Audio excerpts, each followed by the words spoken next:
Some games are too bad to enjoy, but even these average titles can still move millions of copies, tricking consumers into picking them up off of store shelves. Here are 15 underwhelming games that sold well. Resident Evil 6, over 6 million sold. Resident Evil 6 is one of the worst entries in this series.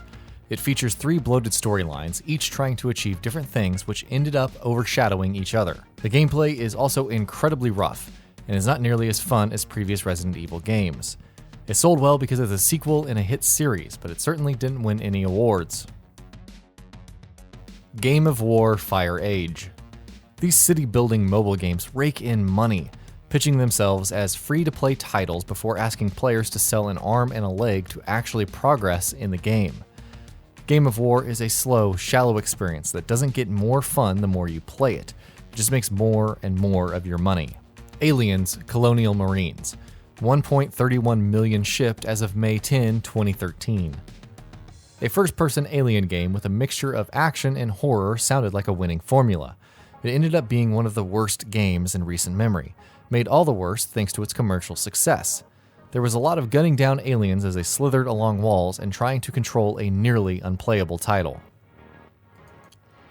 Pac-Man Atari 2600, over 7 million sold. Pac-Man is one of the greatest games of all time. It is simultaneously simple and complex, easy to pick up for newcomers but difficult to master. The Atari version of the game tried to capture the magic of the original, but it couldn't live up to expectations and instead went down in history as a poor port that sold 7 million copies. No Man's Sky, over 1.9 million according to VG charts. The promise of an infinite universe was too good to pass up on, and too good to be true. It was a very boring survival game, one that was repetitive, clunky, and shallow, despite how massive its world is. Once you see a couple of planets, you realize that you've seen almost everything the game has to offer. Just Dance Wii, over 4 million sold. Everybody loves to dance, and Just Dance lets people bust a move in a video game without the need for a pad with arrows on it. Holding the Wii remotes in your hand and getting down just wasn't very responsive or fun to play unless you were with friends. But when a game breaks new ground, people tend to flock to it. Kinect Adventures, over 24 million sold. Kinect needed some way to prove itself when it first hit shelves, so Microsoft pitched Kinect Adventures as the hardware's Wii Sports. The array of activities are diverse and colorful, but that doesn't make them easy to control, fun to engage in, or deep in any way. Most of the time you're just flailing your arms about, but innovation clearly sells. Hey You Pikachu, over 1.8 million according to VG charts. Pikachu is everyone's favorite part of Pokemon, so why not give players the chance to have their very own electric mouse? Hey You Pikachu had players speaking to the little creature with a microphone and asking him to complete certain actions. But of course, he didn't, and it ended up being very frustrating and unenjoyable, despite intriguing many with unique method of controls. Star Wars Battlefront, over 14 million have shipped.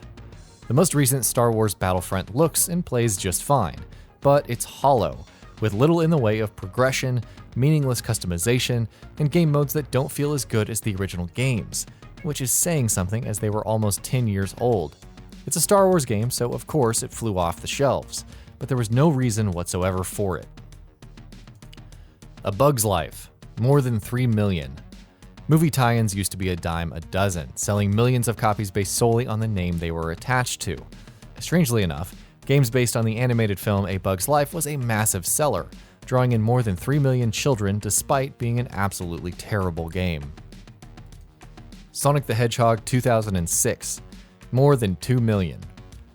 Sonic has been a fan favorite ever since he first showed up as a rival for Mario. His first 3D games weren't the greatest, but Sega knew they could do better. The only problem was that, well, they couldn't. The 2006 game Sonic the Hedgehog tried to reboot the Blue Blur. The result was a game that controlled horribly, looks bad, and has so many strange story decisions that fans couldn't figure out what the game was trying to be. 50 Cent Bulletproof, more than 2 million. 50 Cent has had mixed luck when it comes to video games. While Blood in the Sand was an enjoyable title, Bulletproof was anything but. The rapper's name still had some clout though, because 2 million copies of the game flew off shelves, letting players step into the shoes of 50 Cent and wreak havoc on an unsuspecting virtual city.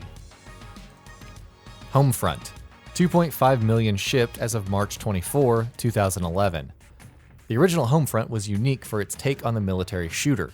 Its plot, which was set in an America that had been taken over by an annexed Korea, was politically charged and fun to shoot your way through. But at the end of the day, it was still a fairly basic shooter with lackluster multiplayer and a fun but short campaign. It was different enough to sell more than 2 million units. Call of Duty Infinite Warfare, over 1.8 million sold in just 1 week. The latest entry in the Call of Duty franchise isn't awful, but it isn't the best game to have come out of the franchise. Wii Play, more than 28 million. Wii Play is little more than a collection of mini-games that took advantage of the Wii's rudimentary motion and controls. The reason it sold so well despite being incredibly mediocre is that it was packaged with an extra Wii remote at the launch of the console. It was difficult to find anything related to Nintendo's motion controllers, so people jumped at a chance to get an extra controller. And that'll be about it for this one. If you guys like what we're doing at GamingBolt, please consider subscribing to our channel, and I'll see you guys on the next video.